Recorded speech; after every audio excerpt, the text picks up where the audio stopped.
আজকে আমি একটি গল্প বলবো। তার নাম হলো অকারণে হাসা। অনেকদিন আগের কথা। সে সময় পৃথিবীটা ছিল জঙ্গল আর জলাভূমি। সে সময় মানুষের মতনই পশু পাখিরা হাঁটতে পারত। গাধা, বিড়াল, সিংহ মানুষের মতো হাঁটতে পারত, এমন কীট পতঙ্গগুলো। তো তাদের তারা যেমন হাঁটতো, তারা কথাবার্তা বলতেও পারতো মানুষের মতো। তো তাদের মধ্যে দুটো বাচ্চা ছিল গাধার। আর গাধার দুটো বাচ্চা ছিল। ওই বাচ্চা দুটো নাম হলো শ্যাম আর র্যাম।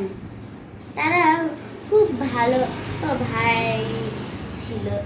তারা সবসময় হাসাহাসি করতো তাদের দাদুকে দেখে, কারণ তাদের দাদুর কানে তিনটে সিংহের নখের আঁচড়ানোর মতো কিছু একটা দাগ ছিল, কাটা।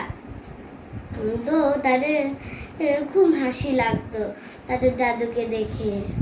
তো তাদের নিয়ে একদিন তাদের দাদু একটা দোকানে গিয়েছে।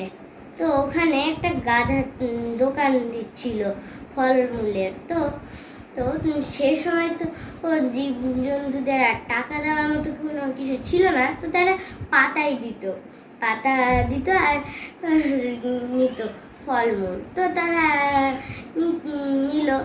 তাদের দাদু ওই দোকানটাতে ফলমূল নিচ্ছিল। তখন তারা দুজন হাসছিল।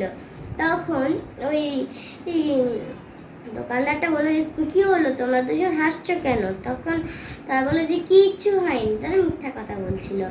তখন তাদের দাদু বলে যে আচ্ছা থাক, কিছু হবে না, ওরা হাসছে, ওকে হাসতে দাও, পরে তখন বুঝে যাবে। তারপর ওই দোকানদারটা বললো যে না না, এরকম করে ওদের ঠিক নয়, ওদেরকে বোঝানো উচিত। তারপর